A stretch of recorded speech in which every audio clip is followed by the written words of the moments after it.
turn up for you before? For performance, Just a few. Yeah, okay, nice. Alright guys, well, thank you so much for coming down. We are basically going to be running through what's been a pretty epic campaign so far for Wall and for Louis as well. I think it's fair to say for you, mate, you probably actually didn't have to run up and down the country and do everything that you've done for Walls. But you've stepped out and you've done this old school and you've got out there and you've got there front and centre with the fans, and that for me feels like the most important thing for you. Yeah, definitely. You know, promo's alright, doing the TV shows and that's alright, but what's better is going to see the fans, you know what I mean? Seeing hearing your favourite songs, favourite lyrics, and just so I feel like I'm really giving back to you guys who do a hell of a lot for me, do you know what I mean?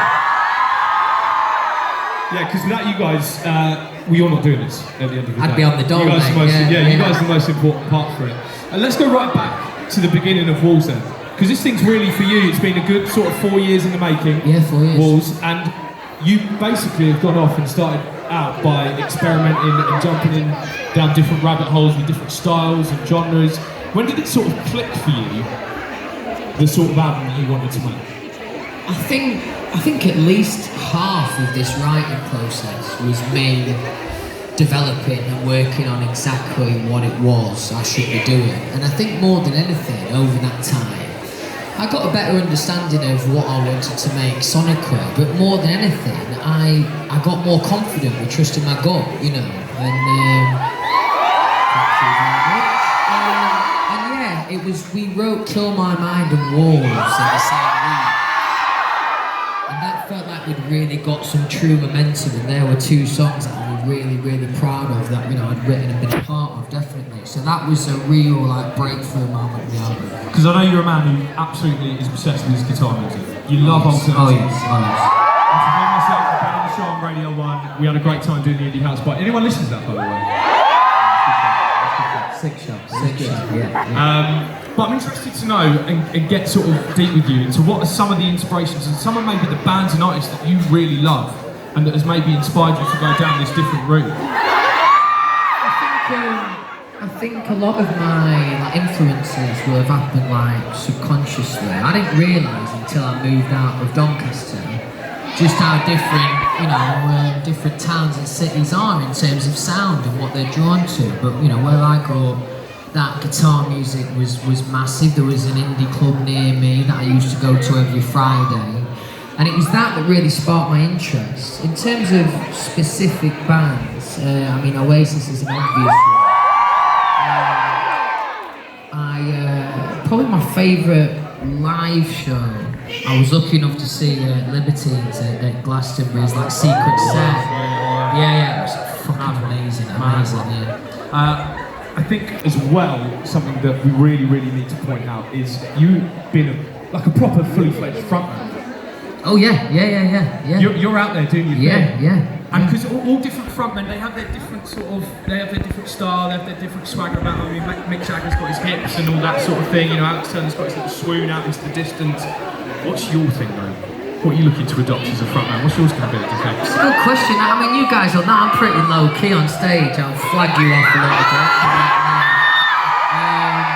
That's about it, really. Yeah, I'm pretty moody on stage. I try and smile a bit for you lot, you know what I mean? You can't expect any, flaming hips around, nothing? Oh, no, I'm not with the hips for it, mate. No chance, no. That's strictly out the door then.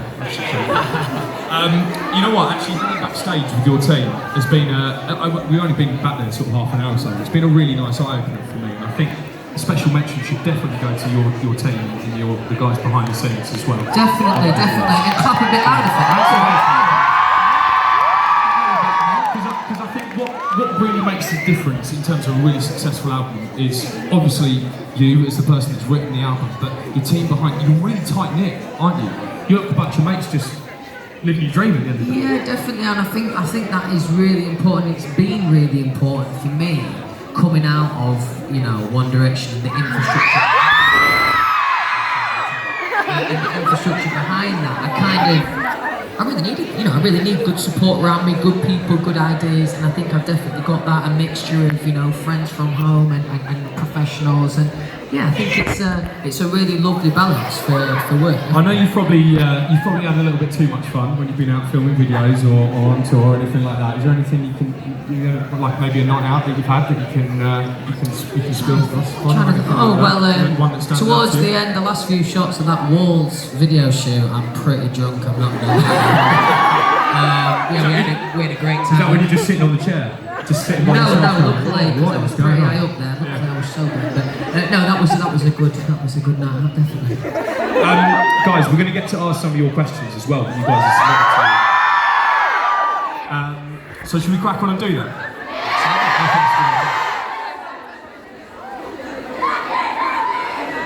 Where's Sarah? To be fair, there's probably a few Sarahs in it tonight, isn't there? Okay, Sarah would like to know, there's sort of three parts to this. What song would you listen to like when you wake up? What like gets you up in the morning, gets you going?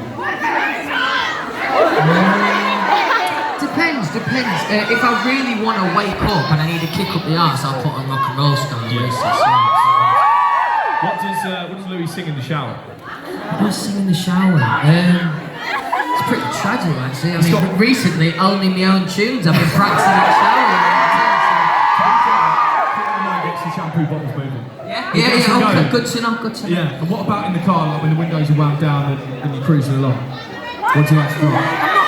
Should be singing in car, but I don't know, probably just some Oasis and some Catfish. Okay, nice, classic qualities, that's what we like to hear, don't we? Did you listen to much music last year, some new music, like new albums at all in 2019? Because Marina would like to know what's your favourite album in 2019. Sam's album last year, the year before. Yeah, last year. Yeah, last year. I mean, you guys already know, I say this every interview, yeah, Sam is a legend. Have you managed to see him live yet? Yeah, I missed one of the best football games last year actually. It was like semi-final of Champions League. It was an unbelievable game, and I ended up going to watch Sam instead. Luckily, the gig was fucking amazing. He played an amazing show. Yeah, you won't disappoint. No, he's amazing. Yeah. So, Lorna would like to know if you could listen to one song for the rest of your life, what would it be? This is a tough pick. Got an angry shout from someone over there. That is an hard question.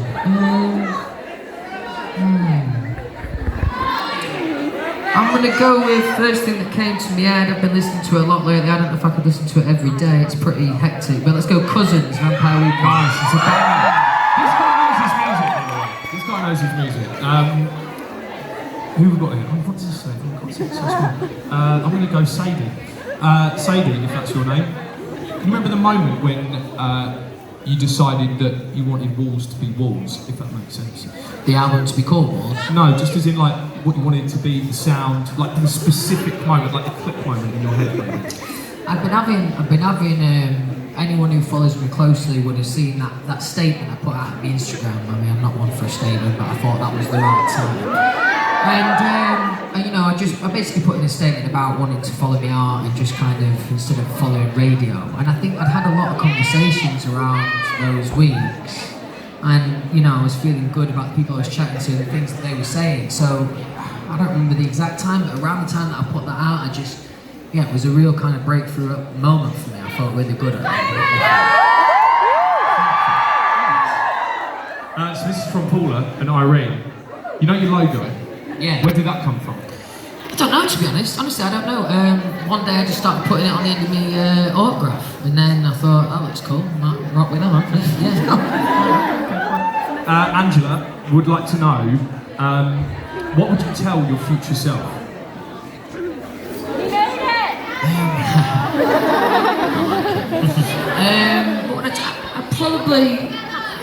Probably just to trust me more. I think I'm already pretty good at it, but you know, it's a constant endeavour that. So I'd say just trust your gut as much as you can. What would you tell Parsley? Oh wait, fuck! I was talking to Parsley just now. Well, there you go. Betty would like to know, what was your favourite lyric from the album? One that I'm always drawn to is it opens walls and closes walls. It says nothing wakes you up like waking up alone. It's heavy. heavy, isn't it? Yeah, It's really hard, heavy. I like it. And actually on topical walls, and like you saying like you love Oasis or whatever, like I don't know if anyone knows the Oasis tune Acquiesce, but it screams that Yeah. I love it. Yeah. You're bang on there. Yeah. Okay, so this is from Anne. Have you ever thought of a music video idea and then written a song based on that? What, so like the video idea? So the video first, yeah. No, I haven't actually. I haven't. Kind of be a weird way to do it, but it might work. Are you a man for like when do you really get involved in your music videos? Are you? Yeah, I've always. I mean, I'm interested in every part of the creative. You know, I don't want anything to happen without me being like, yeah, looks really cool or whatever. But Charlie, man on stage with me, give Charlie a check. Yeah, we made the last 3-4 videos together. So what's been nice about that process, and not necessarily something I definitely got in the One Direction process, was really getting involved in the video and then being able to sit back and watch it and see how it all played out. Is there a YouTube channel that Louis created maybe when he was like 12 years old? And he's forgotten the password to? Yeah, it is actually, yeah. There's some, it's about 3 or 4 videos on there. Honestly, it's fucking hilarious actually. There's some really, really bad covers on there. One of them's alright before you start your shit, one of them's alright, the rest are shit, but one of them's alright. And yeah, some of them like videos from me at school and that, but yeah, if you fancy a laugh, have a look. Oh yeah, we'll get searching. What was, this is from Rhiannon, what was the moment, or what is the moment that you are most looking forward to for this year? Because I'm assuming there's a lot coming up. You've got the Just Announced the Scarborough show as well. Yeah. As I mean, as a collective, it's the tour, but in terms of what I've had now for a long time is the first date for that tour, and it's the Barcelona show. Just because I feel like, I've been working towards that moment for the past 4 years. I've always loved touring. I'm really excited about getting on the road. So, that's the next step. So I'm excited. I'm looking forward to seeing you live. To be fair, I've not seen you live yet. I'm actually going to come to the Scala show. Oh, nice. Which I'm looking forward to. Cool. I'm looking forward to absolutely boss it up there, mate. It's going to be good. Sarah would like to know, with Fearless, did you have someone in mind when you were writing that? Fearless? No, I didn't actually. I mean, it's kind of, I really struggle to talk about this song because I don't want it to come across as like offensive and that. But I'm at that age where some people are immature little dickheads like me, and some people are really, really old, in the thought process. And it was kind of just a note to, I've seen you before when you were young, so let's see a bit of that reckless, stupid side. Do you know what I mean? Holly would like to know what inspires you most when writing lyrics. Where do you tend to go to pull your inspiration from when writing? This might be quite good for any aspiring songwriters out there who are maybe struggling to pen some music or come up with some ideas. Maybe what advice would you give them when starting out? I mean, normally I'm working off memory, and the best thing to do about that, if I feel that there's something that's happening in my life that's interesting or a concept that I've just come up with, I'll try and write as much in my notes as I can about that idea. They're not specific lyrics or anything like that, it's more of a story at that stage. And that's kind of the start of it.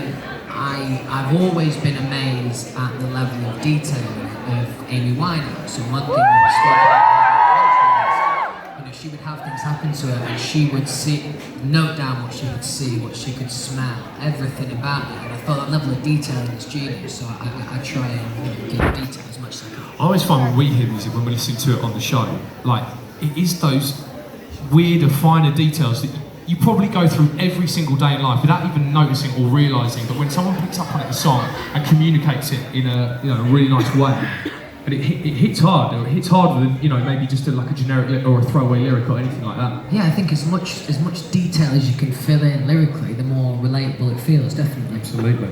So this is from Giola in Italy.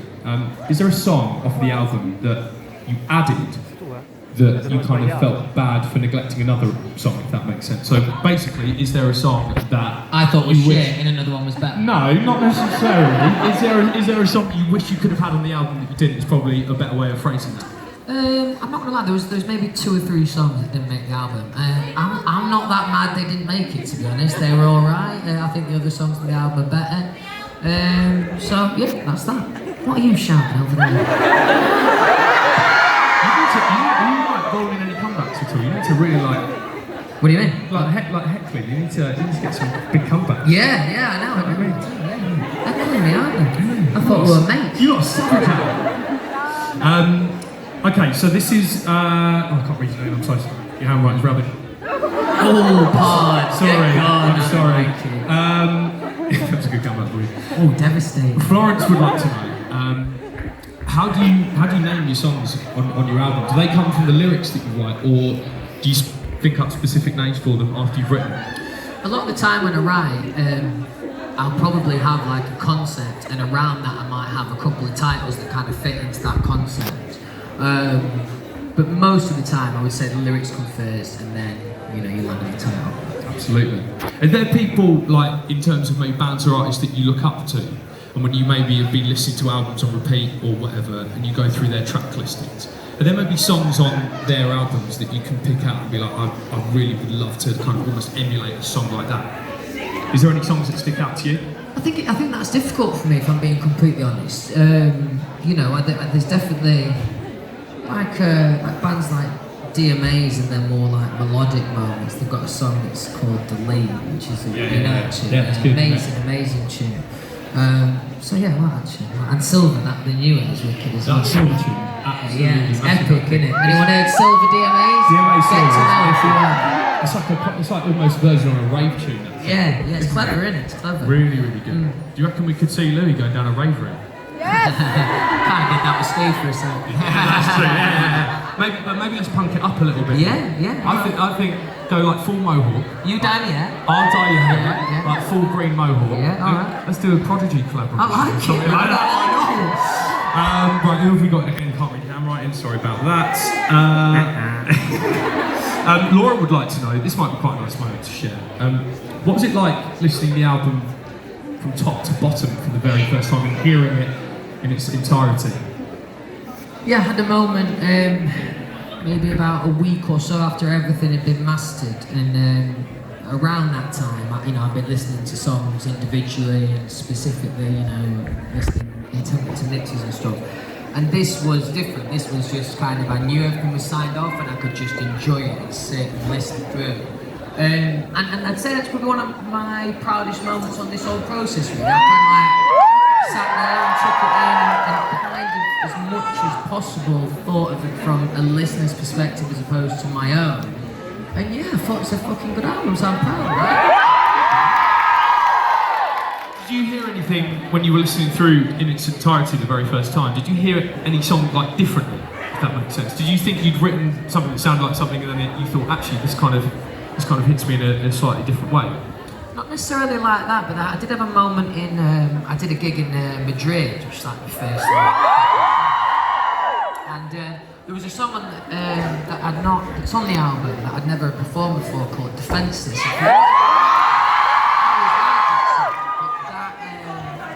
Happened to it when I performed it live, and ever since then it's really kind of got me, so I'd say that. Why do you think that is? I don't know, I think it's the the way that the song moves. The live version, I'd say, is arguably maybe better than the studio version as well. So yeah, just a combination of that. I mean, also when these not allowed to make anything sound good, it's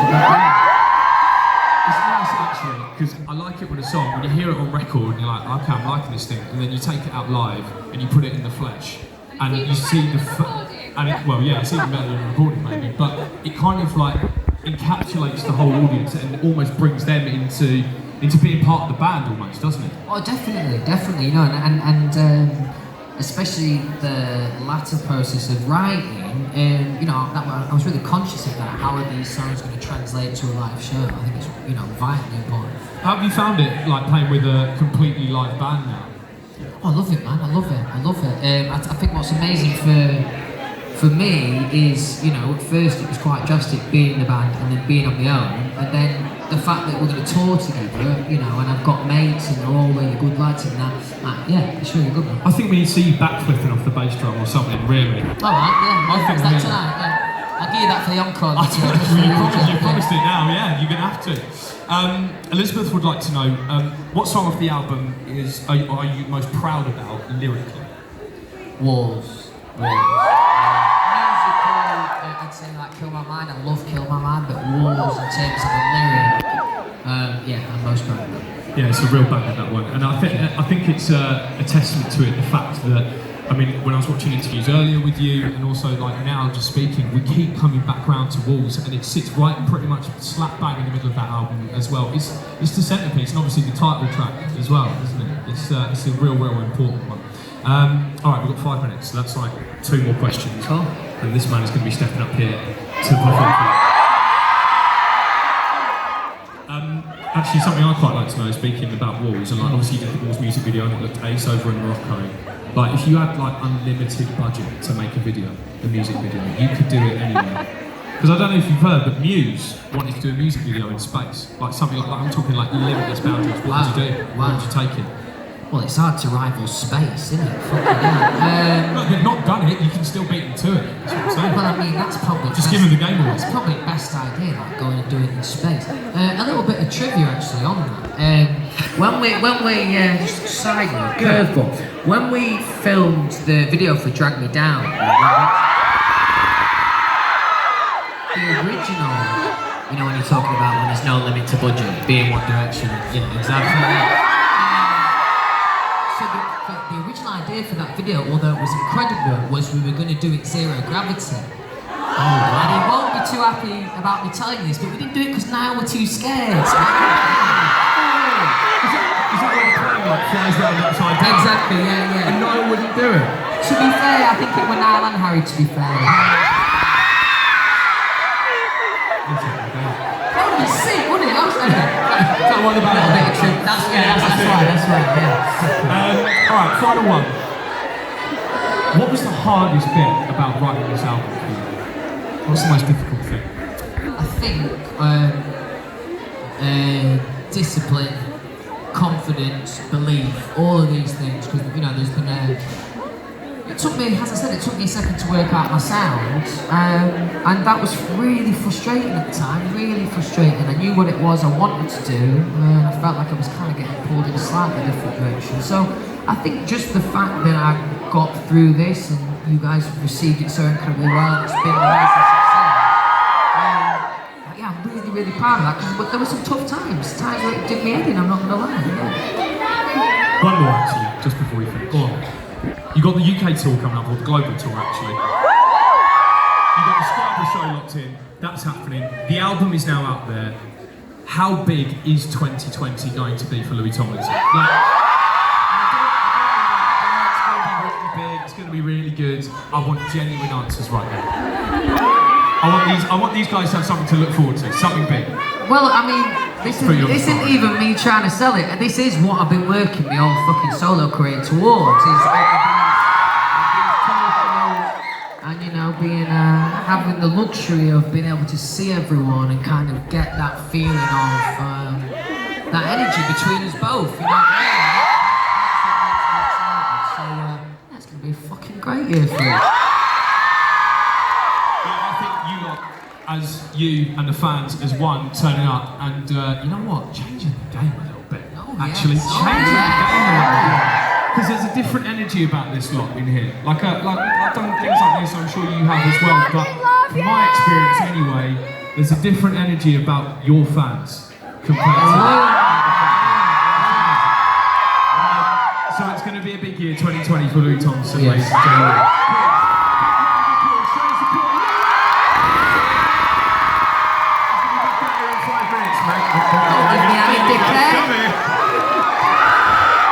Thank you guys, see you in a bit.